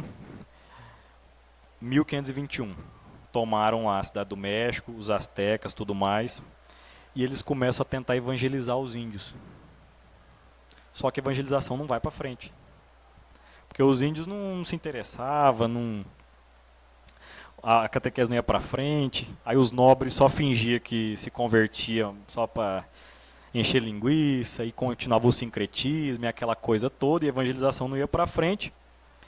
E aí, o bispo que foi encarregado para lá era um frei franciscano, era o Frei Zumárraga, esse bispo. Ele começou a rezar insistentemente pela evangelização no México, dos índios. E começou a pedir uma intervenção divina ali, né? 10 anos depois, em 9 de dezembro de 1531, o Juan Diego, ele tinha um nome anterior, que era a águia que grita, a águia que canta, uma coisa assim. E o Juan Diego é um dos poucos que se batizaram de verdade, se converteram. Ele já tinha 57 anos, Juan Diego, era viúvo, não tinha, era pobre, ele era da casta mais baixa, era como se fosse um escravo antigamente no Império Azteca. Então, ele era pobre, lascado, não tinha mais família, ele só tinha um tio, que era o Juan Bernardino também, que tinha se batizado e tudo mais. E o Juan Diego, pobre, sem família, escravo, aquela coisa toda, ele está saindo para ir até a cidade do México para ir ouvir a missa e para ter catequese. E quando ele está nesse caminho passando, ele escuta um pássaro cantar, que na cultura azteca ele era raríssimo. Era um pássaro silencioso, quase camuflado, quase ninguém via, mas quando ele cantava era porque coisas grandes iam acontecer, coisas inexplicáveis, então a cultura deles era isso. E ele escuta esse pássaro cantar, e ele fala, opa, em cima do monte, do morro do Tepeyac, aí ele escuta, né? Dieguito, Juan Dieguito, meu filhinho. Ele tinha 57 anos. 57 anos. Dieguito, Juan Dieguito, meu filhinho. E ele vai e sobe o monte e ele encontra ela lá. E ele encontra essa jovem, envolta em luz, fala que tudo estava dourado em volta dos pés dela, a grama, tudo parecia ouro. E ela fala para ele, Juan Diego, eu sou a mãe do Deus vivo e verdadeiro, para o qual tudo vive e tudo existe. Por isso eu quero que você vá e fale para o bispo que eu quero que construa aqui uma casinha, em cima desse monte, uma capelinha, para eu ensinar as pessoas a amarem o meu filho. Terem a compaixão, a fraternidade, coisa e tal. Porque você imagina, os índios, eles vinham ali dos astecas fazendo trocentos sacrifício humano, canibalismo, sei que lá. Depois tem uma guerra, morre mais aquela porrada de índio, é só guerra, desgraça, canibalismo, morte. É aquilo ali, é o contexto do que estava acontecendo. Isso foi no dia 9 de dezembro. E ela fala, vai, fala pro bispo. Ele falou, tá bom. E ele foi, chegou lá, pediu uma audiência com o bispo e falou, ó, Nossa Senhora apareceu para mim em cima do monte, que é uma igreja lá. Aí o bispo, vai pastar, que conversa é essa? Imagina, 500 anos atrás, quase o índio falar isso, né? E o bispo não deu muita corda, não. Não quis ouvir, desdenhou, aquela coisa e tal. Tá, vamos rezar. Eu quero um sinal. Já que ela te falou isso mesmo, não, tá bom. E foi embora. E aí quando o Juan Diego estava voltando para casa, ele passou pelo Tepeyac de novo e Nossa Senhora apareceu para ele de novo.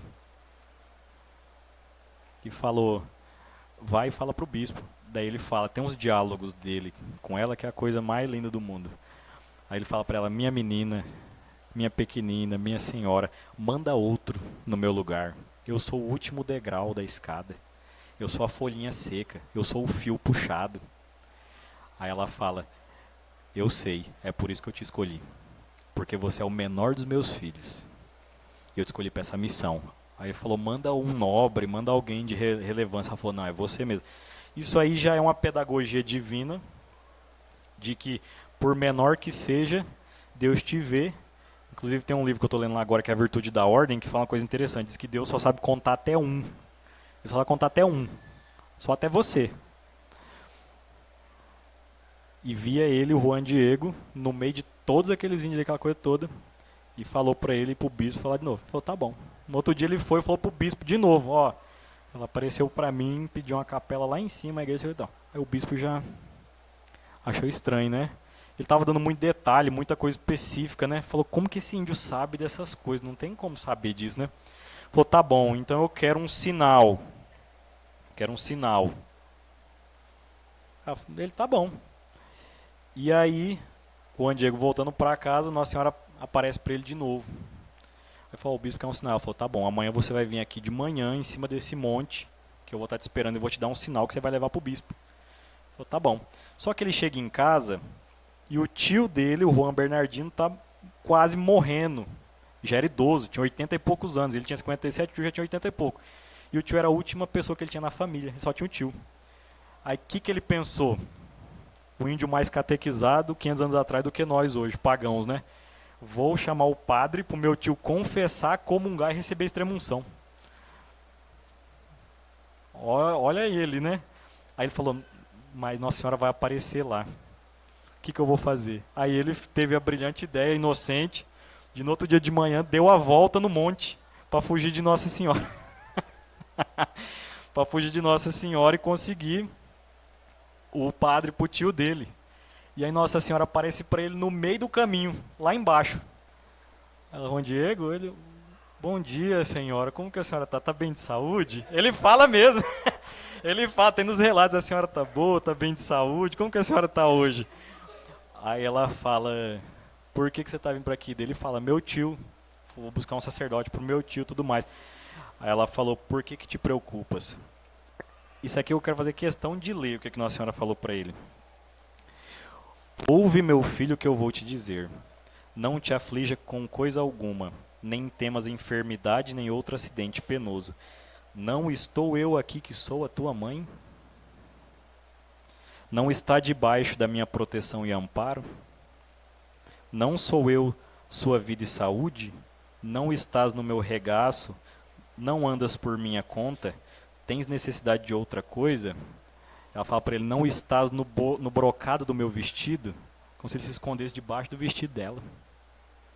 Nossa Senhora falando para ele, não tenhas cuidado algum com a doença de teu tio, que não morrerá dessa vez e tem certeza de que ele já está curado. Nossa Senhora aparece para o tio dele na casa do tio e cura o tio. E aí ela fala, agora você vai subir lá em cima do morro e vai colher aquelas flores e traz para mim e você vai apresentar para o bispo.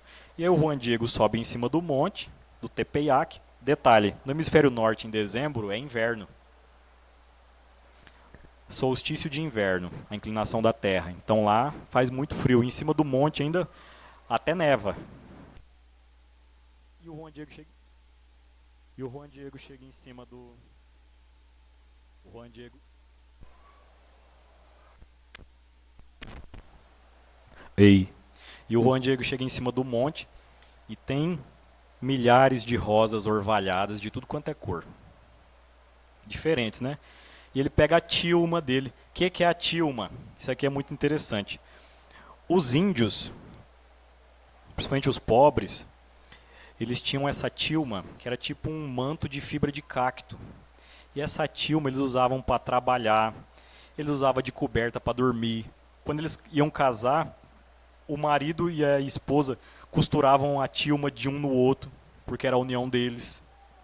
Eles usavam a tilma para tudo, só que a tilma era um manto grosseiro, ela parecia uma estopona de fibra de cacto, né? E ele pegou essa tilma dele, tirou das costas, encheu de flores, apareceu para Nossa Senhora de novo, e ela mexeu nas flores. Pensou? Até a respiração ele ouviu de Nossa Senhora.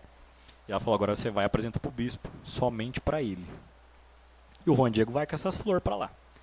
E diz que ele toma um chá de cadeira lá, que ele ficou umas 2 horas ainda esperando. E o povo querendo ver o que ele está ali. Ele falou, não, é só para o bispo. Aí a hora que o bispo libera a entrada dele na sala, ele vai e faz essa cena aí. Ele solta a tilma, né?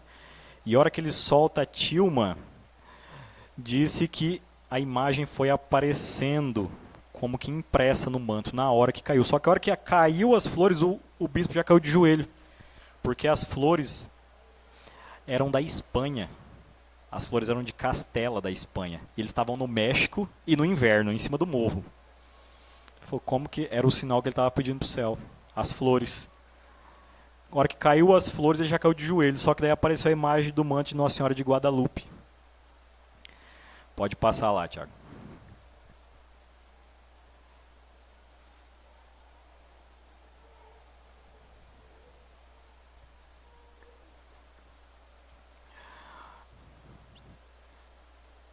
A imagem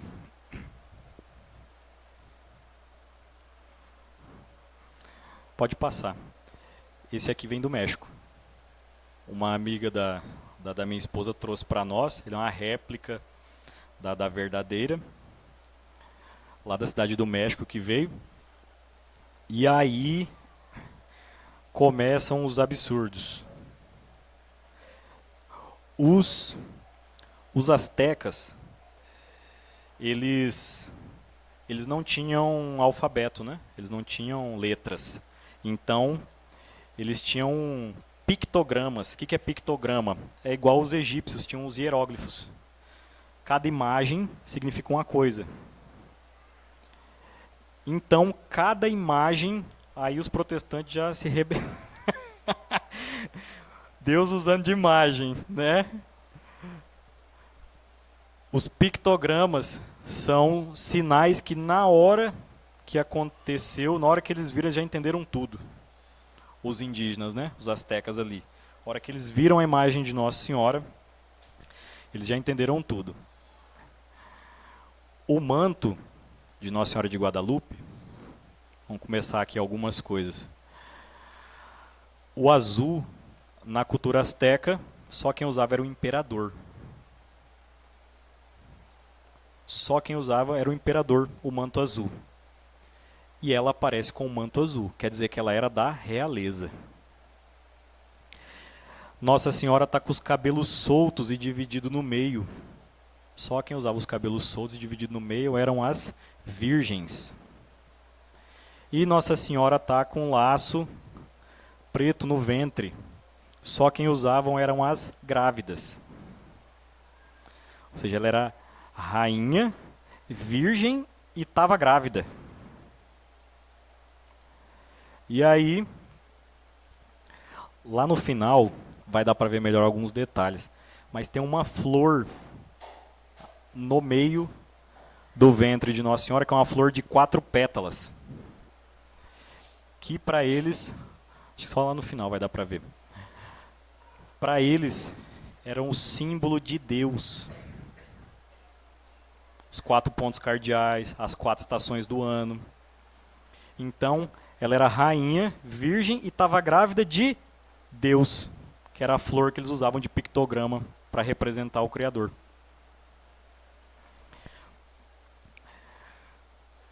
Ela está com as mãos juntas. Para os europeus e para nós, as mãos juntas é oração. Só que na cultura asteca, as mãos juntas quer dizer que ela ia dar um presente para eles.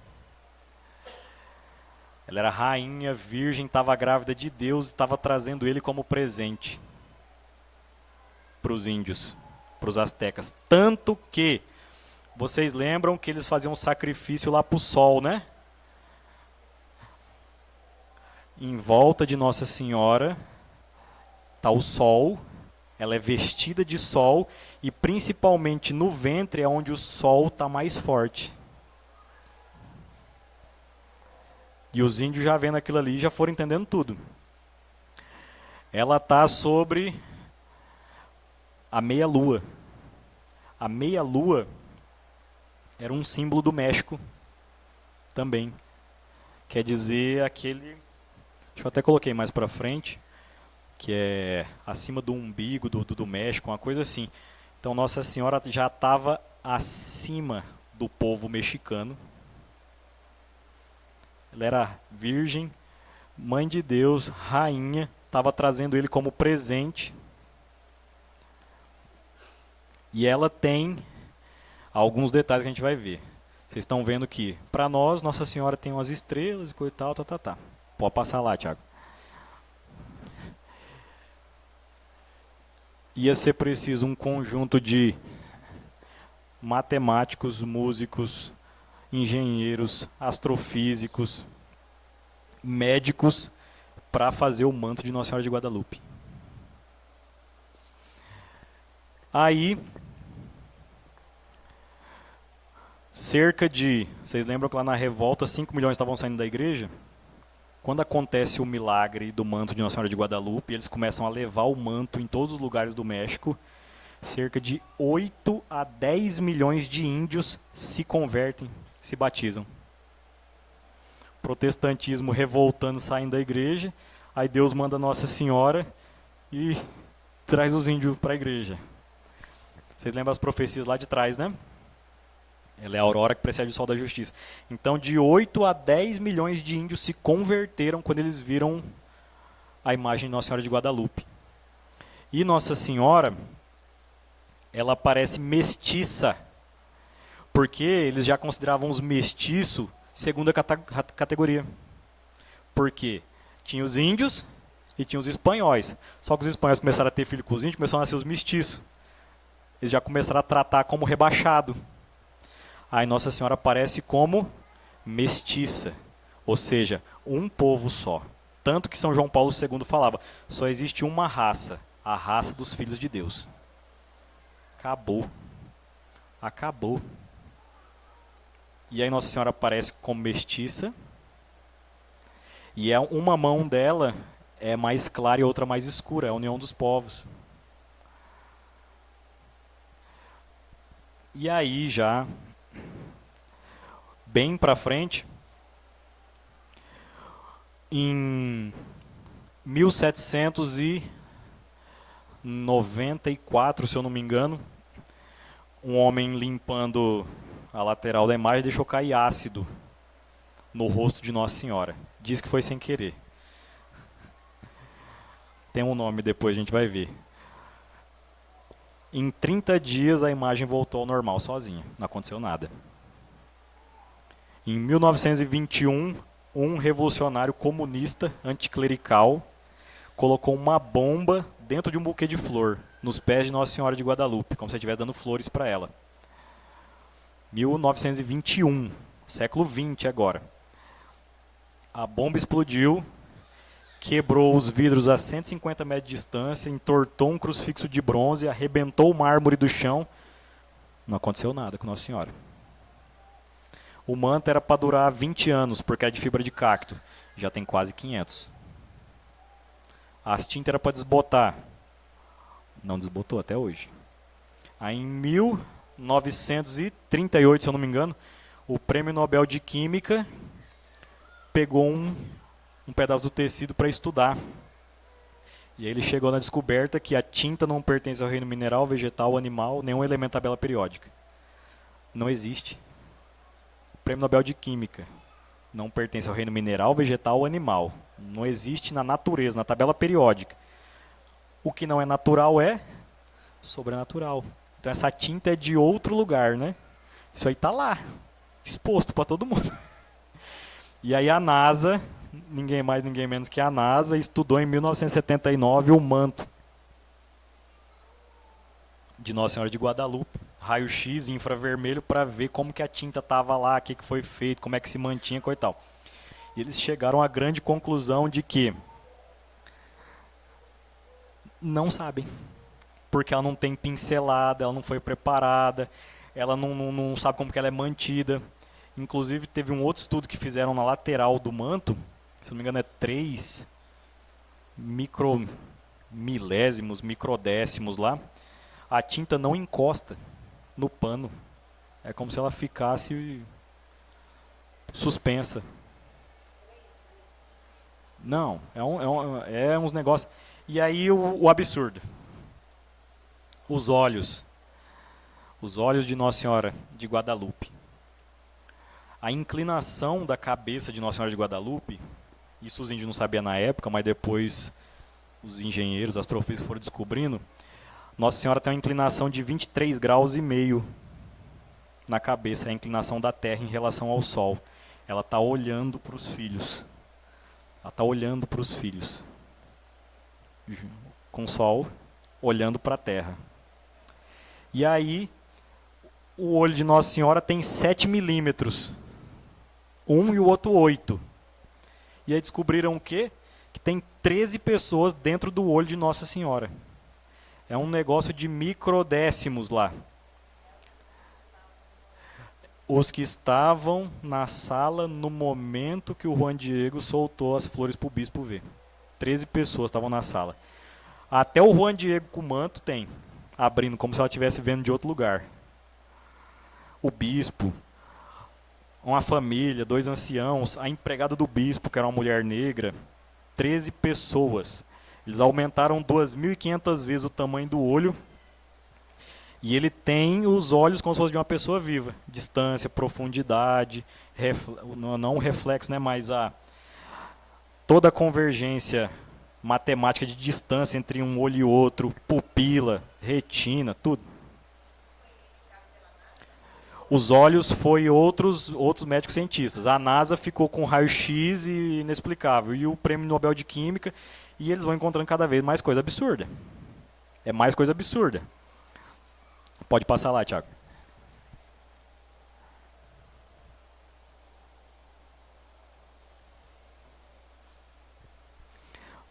Olha lá. O Dr. José Alt Tonsman, oftalmologista peruano, estudou os olhos da imagem. Com uma magnificação de 2.500 vezes, foi capaz de identificar 13 indivíduos em ambos os olhos de diferentes proporções, exatamente como um olho humano refletiria a imagem.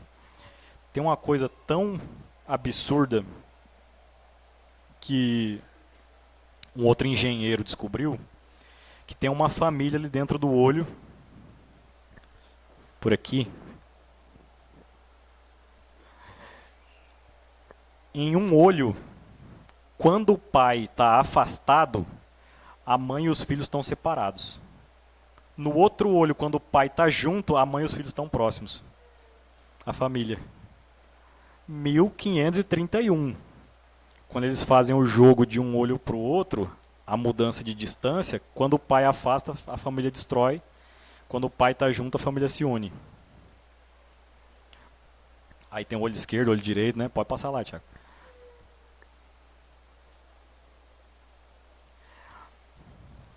As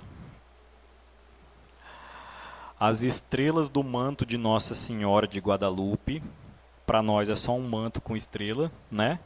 Só que, se eles pegam o manto de Nossa Senhora e colocam em cima do mapa do México, os pontos principais ficam em cima dos vulcões e lugares sagrados dos mexicanos. E as estrelas do manto de Nossa Senhora são as estrelas que estavam no dia 12 de dezembro de 1531, como se estivesse na disposição olhando do céu. Como se Deus estivesse olhando para a Terra e as galáxias, as estrelas ali, todas encaixam no manto de Nossa Senhora, em cada detalhe. E, por mais absurdo ainda, é lógico, né? Se pega as estrelas, elas formam notas musicais e tocam uma música também. Então Deus só está falando, ó, eu sou o sumo matemático, o sumo artista, o sumo músico, o sumo engenheiro. Nossa Senhora de Guadalupe, né, do manto. Então, aqui está falando sobre os pigmentos dela, né? Não tinha como eles, os mexicanos, saber e olhar de cima ainda as constelações para fazer uma pintura dessa, né? Pode passar lá.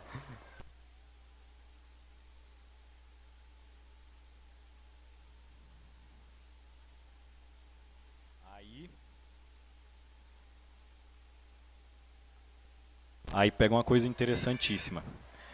Por que Nossa Senhora apareceu em cima do Tepeyac?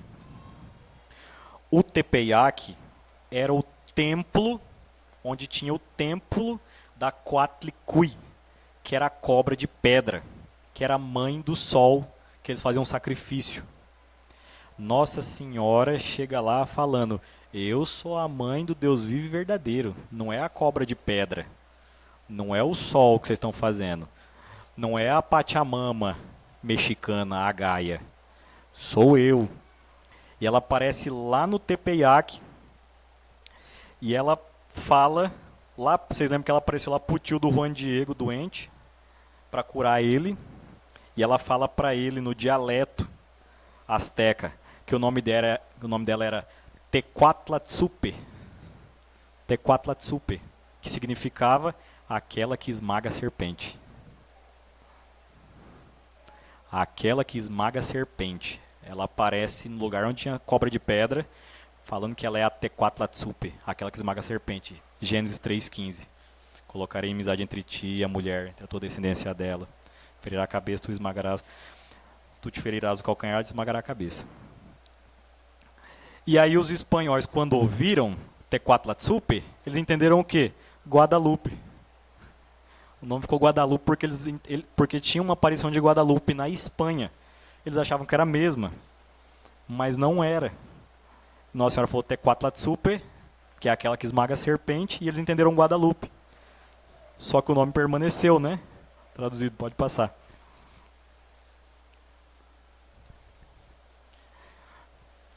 Pouca coisa? Ah.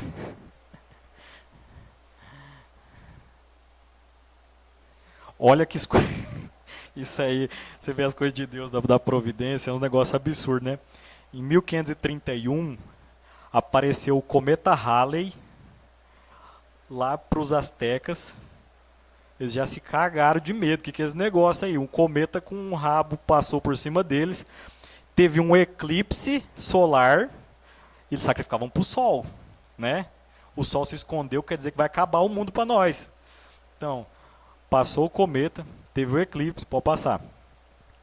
Aí, eles tiveram varíola, que morreu milhares, e ainda aconteceu um terremoto, onde vários templos astecas de sacrifício rachou no meio e foi destruído. Mais mensagem que essa é impossível. É cometa, eclipse, varíola, terremoto rachando o templo, e aí Nossa Senhora aparece esmagando a serpente, trazendo Deus vivo verdadeiro. Aí os índios, não. Ó, 12 de dezembro era o solstício de inverno, a época que as noites são mais longas, né, no ano, onde o sol está como se fosse sendo derrotado, né? E aí, até falar que ela no calendário juliano, né? Mas no outro é dia 22. O solstício, quando acaba o solstício, quer dizer que a escuridão está acabando e começa a luz. Era iniciada a Era da Luz com Nossa Senhora aparecendo, trazendo Deus verdadeiro. Aí o terremoto. E aí já as coisas que eu tinha comentado com vocês. Pode passar. Você vê. Alguns médicos anatomistas, estudando a imagem de Nossa Senhora de Guadalupe, eles viram que a proporção do corpo dela, da simetria, da circunferência, ela estava grávida, próxima de ganhar. Como se ela estivesse grávida lá de 9 meses, quase 40 semanas. E quando que é o nascimento de Cristo? 25 de dezembro. Não, é... Tá doido. Aí o mapa sobre os vulcões. Ó, México significa umbigo da lua. E ela aparece sobre o umbigo da lua, sobre o México, que ela ia tomar posse do país. Não era mais a cobra de pedra, e ele ia trazer o Deus verdadeiro. Essa daí é uma foto do crucifixo de bronze, que eles mantêm em exposição lá, até hoje, que ficou retorcido. E aí a tilma, ela tem mais ou menos 1,43 m de comprimento. Era para ela ter durado 20 anos e já está quase 500, né? Inclusive, ela ficou, dizem que 116 anos sem proteção nenhuma. E lá no local é extremamente salino. Com 80 anos o ferro é enferrujado e ela ficou lá e não aconteceu nada. Já tentaram refazer trocentas vezes, não dá. Hoje em dia não conseguiriam fazer. É um absurdo. Tá lá, o tempo todo. Então, você vê, Nossa Senhora, Deus entrando na história com apenas uma aparição, Nossa Senhora já chega mostrando que é mãe de Deus, arrebentando com o protestantismo, com as revoluções. Nossa Senhora chega acabando com o paganismo, com o sacrifício, com as coisas que eram feitas ali, com os outros, com os povos pagãos. Então Nossa Senhora é uma contra-revolucionária. Isso aí eu peguei algumas coisas, porque eu não tive mais tempo, porque é um absurdo atrás do outro. Quem quiser buscar depois, tem lá vários livros escritos específicos sobre a aparição de Guadalupe. Mas para fechar, o quê? As 3 alvuras da fé católica. Quem falava isso aqui era Dom Bosco. Dom Bosco falava, as 3 alvuras da fé católica. É o que vai permanecer no fim dos tempos, é o que vai ter a unidade. As 3 brancuras da fé, que é o quê? A Eucaristia, o Papa e Nossa Senhora. Essa é a igreja. Então, é onde hereges, pagãos, infiéis, perdidos, apóstatas, cismáticos, tudo mais vai começar a voltar por intervenção divina, né? O que for acontecer para frente, aquilo que já está na Sagrada Escritura, na igreja, nos santos, o próprio catecismo também. Então são esses 3 pontos. Então você vê a gente fechou lá do começo. Até porque uma festa no dia 8 e outra no dia 12. Então Nossa Senhora é Mãe de Deus. Quando estava acontecendo a maior revolução, que daria raiz para as outras, né? Que saíram na sequência, Revolução Francesa, Revolução Comunista. O protestantismo nega a igreja, Deus sim, Cristo sim, igreja não. Revolução Francesa, Deus sim, Cristo não, igreja não. E esse Deus é qualquer coisa. Comunismo, Deus não, igreja não, Cristo não, homem sim. E agora na Revolução Ecológica da Pachamama e outras coisas, a gente já viu aqui, agora é Deus não, Cristo não, igreja não e homem não. Então, a assinatura de Deus, já falei várias vezes, isso é uma das coisas que mais me deixa intrigado, né? Que eu mais gosto de estudar sobre os milagres e outros pontos. 56 mil seitas e falsas religiões, só em um lugar tem milagre. Contínuo. Isso aí está contínuo lá. Absurdo, inexplicável, né? Milagre eucarístico, corpos incorruptos dos santos.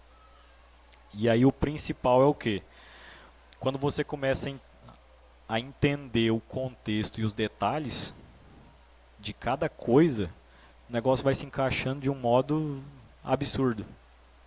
Então você vê, por uma simples aparição, de 8 a 10 milhões de pessoas voltaram para a fé. Com um milagre, né? Que Deus fez porque eles entenderam tudo na hora. Certo? Então amanhã é dia de Nossa Senhora de Guadalupe. Que ela possa passar à frente de todas as nossas necessidades, interceder junto ao seu divino Filho, o único Deus vivo e verdadeiro, para o qual tudo vive e tudo existe. Que São José, nosso patrono, possa interceder, nos prover, nos conduzir, assim como ele conduziu e administrou a Sagrada Família de Nazaré, para cada vez nós armarmos o Cristo e a Virgem Maria em grau superior. Ave Maria, cheia de graça, o Senhor é convosco. Bendita sois vós entre as mulheres, e bendito é o fruto do vosso ventre, Jesus. Santa Maria, Mãe de Deus, rogai por nós, pecadores, agora e na hora da nossa morte. Amém. Glória ao Pai, ao Filho e ao Espírito Santo. Pelo sinal da Santa Cruz, livrai-nos Deus, nosso Senhor, dos nossos inimigos. Em nome do Pai, do Filho e do Espírito Santo. Amém. Viva Cristo Rei!